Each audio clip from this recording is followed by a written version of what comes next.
Have you ever walked into your bedroom and said to yourself, wow, this looks kind of blah? You can't even come up with a better adjective than blah. Well, if you've been there, don't worry, a lot of us have been there too. So in today's video, we're gonna check out about 5 ways to bring personality to your home.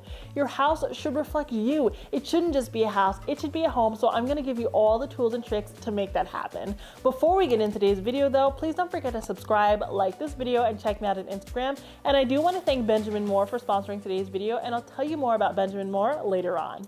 Now, the very first way to bring some personality into your home is to expand your design style. So a lot of us will hop on Google and we'll type in interior design quiz, and it will just spit out one interior design style. You're contemporary, you're eclectic, you're modern organic. And we're like, okay, cool.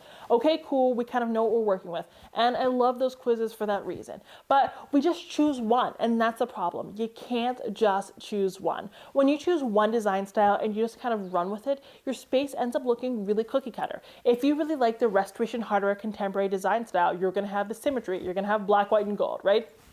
That's what your house is gonna look like. But if I have black, white, and gold, and you have black, white, and gold, and Joe Schmo has black, white, and gold, our houses all kind of look the same, right?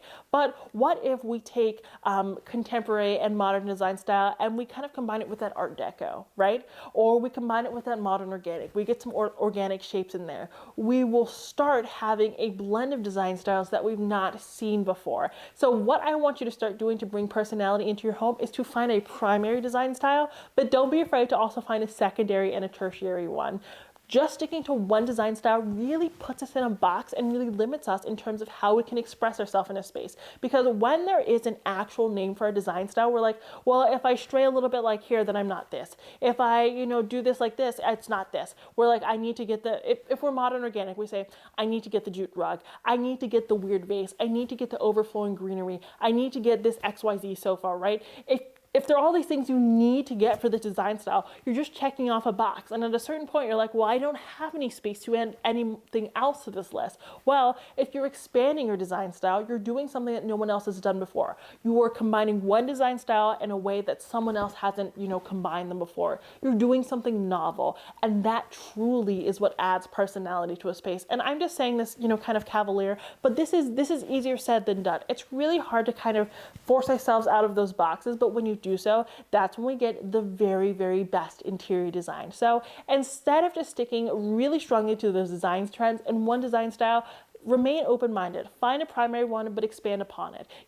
That will be your roadmap, but don't be afraid to, find your own route to your ideal design.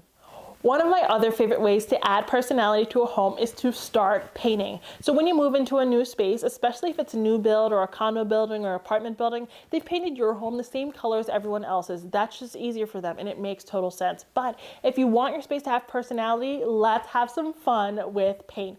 Paint is one of those things you can go as wild or as conservative as you want to. You can paint a really vibrant accent wall. You can paint some decorative molding. You can put a really, really harsh color on your trim. You can even use stencils with paint to create a really nice pattern on your wall. The opportunities are truly endless, and paint is one of the great opportunities for self-expression. You can even use paint to paint a mural on the wall. I mean, there's nothing you can't do with paint. So paint is the best way to add personality, and it's one of the easiest ways because it's something that you can DIY with your spouse or your partner and your kids, and you can get it done really swiftly. When I like to add accent walls to a house, or I like to do a big paint job, I love to use Benjamin Moore paint. And again, I want to thank Benjamin Moore for sponsoring today's video. Benjamin Moore paint goes on super smoothly. There's not a lot of splatter, so it's the perfect paint for the DIYer or the beginner painter. I also really appreciate that Benjamin Moore, you only need 1 to 2 coats of their paint. Whenever I'm doing a project like this project you see here, we only needed 1 to 2 coats of paint as opposed to 3 to 4, which is what I probably have to use with another brand. Not only does it take a ton of time because you have to wait for the paint to dry in between coats, but it can be really, really costly. So Benjamin Moore is a great affordable option to getting your painting done. And I don't know if you know this, but as a small business owner, I love this fact. Benjamin Moore has over 7,500 unique independently owned locations. That means you can pick up a can of Benjamin Moore paint in your local community and support a small business. There's absolutely nothing better than that. Plus, Benjamin Moore has so many different colors. So if you really want to add personality to your space, you want to do something unique that doesn't look like what Joe Schmo did, Well, they have over 3,500 unique paint colors. So you're gonna find the perfect color no matter what, and they have so many great tools to help you identify the perfect color for your space. If you're looking to add personality to your space using Benjamin Moore paint, be sure to check out their e-store to find the perfect paint samples for you and to find a local retailer. Now that you've got a fresh coat of Benjamin Moore paint on your walls, the next way to add personality to your home is to actually put something on those freshly painted walls. All too often we move into a space and we leave the walls bare. Now that can be trendy, it can look super good, but bare walls just kind of lack personality, especially if you haven't done a fun accent wall because there's no color there. It's kind of lifeless, it's sad. It doesn't matter if you don't like family photos, that's totally fine, but you need to get something up on those walls. You can do gallery walls, you can do gallery walls of your family, you can do gallery walls of landscapes, artwork. Find a piece of artwork that really resonates with you. Put a rug up on the wall or a tapestry. There's so many beautiful ways that you can adorn your walls. I also love gallery walls of kids' artwork. It's a great way to have all of your kids' artwork on display without having to clutter up the refrigerator because that can just be a pain. You can also find tons of great art over on Instagram or on Etsy. Support a local artist, support an original artist, or you can buy prints anywhere. There's so many great ways to get things up on your walls. Stop being afraid to put things on your walls. And you might be saying, hey, I'm afraid to put things on my walls because I want it to be perfect. Well, a lot of the times I find people don't put anything on their walls because they want it to be perfect, but gallery walls take time. Having a house full of artwork, it takes some time. So it's just about putting that first thing up there. You don't have to put everything up with nails. You do have things like command strips and thumbtacks. There are tons of ways to hang artwork in a non-permanent way so that if you're a rental or if you're not sure about it, you don't make these huge holes and you're not full of regret. But put something up on those walls. I promise you, your personality is going to come across.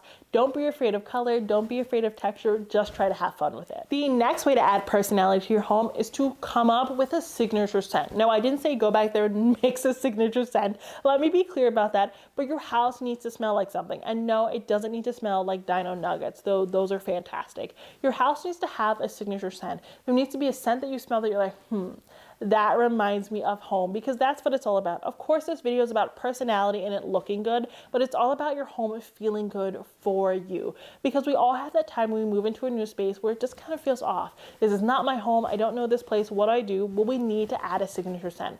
If you're looking for ways to make your home smell good, be sure to check out a video that I did on how to make your home smell good. I give you 12 ways to make your home smell good, but some of my favorite ways to make a home smell good is to find a candle that you really love. I love the Baltic Amber candles from Beluspa, and I also love the fall candles from Capri Blue. I put them in all of my rooms so that my entire house always smells like fall, like clove. It just really feels homey to me. It reminds me of going home from college to see my family. I don't know, it just kind of warms my soul, and that's how you want your space to feel. You have to remember that the way a space makes you feel, it's not just about the visual. So we want our spaces to smell good as well. Find a candle, burn some incense, invest in a diffuser, get some really, really good fabric softener or something like that. Add some essential oils to your bedding. Make your home smell good, because then it will feel like home. I don't know about you, but that's how I recognize people, with how they smell. It reminds me of a person, and the same thing goes with the home. Scents have so much power, so make your home smell good and it'll add a ton of personality. The next way to add personality to your home is to start styling your surfaces. I go on and on about this all the time because it is important. A lot of the time you see people buy a new bed, or they buy a new chair, or a new console table, and all it is a console table, right? Of course, some brands make really, really interesting pieces that have tons of intricate details, but for the most part, we're buying evergreen furniture, so we're buying pieces that are kind of basic, and basic is good. But we have to spice them up, right? You need to be adding decor to your surfaces, and decor is relative. It can be picture frames, it can be decorative objects, it can be candles, it can be books. It can be whatever decor means to you, but you have to start decorating your surfaces. So buy decor that works with your design trend, a design trend that you're enjoying right now, a design style that you kind of want to dabble in, your dream design style. I want you to start buying decor that fits your style, not furniture that fits your style. So if you're buying a chair, it's not just about the chair, it's about the throw you put on the chair, and the pillow you put on the chair, and the table you put beside the chair. Don't think of design in a one-dimensional way. The furniture is only the first step. When I'm working with clients, phase 1 is furniture, phase 2 is styling, right? We don't ever do phase 1 and then that's it, right? There's phase 1 and phase 2. You have to style your surfaces because that is where your style comes across. And if you're not styling your furniture, that's also sending a message. It's sending a message that you're minimalist or that you haven't finished yet. And if you don't want to give off to either of those impressions, you have to start styling those surfaces. And again, you don't have to look at Pinterest or catalog. You don't have to style it like me or Arvin or Nick or anyone else on YouTube. Style it with things that make you feel good. Try to follow those basic design rules in terms of the rule of thirds and height and scale. But beyond that, put things on those surfaces that feel good to you and the space will come together. Really, the way to add personality to the space is to stop being afraid. Stop being afraid that you're not following the design trends, that you're not doing something perfectly, and just start doing. Your space will come together and it will finally feel like home, and that's what it's all about. If you liked today's video, please don't forget to subscribe, like this video, and check me out on Instagram. And again, if you're interested in upgrading your home with Benjamin Moore paint, be sure to click the link down in my description box and check out Benjamin Moore's e-website to find the perfect paint sample for you and to find a local Benjamin Moore retailer. Until next time, have a beautiful day.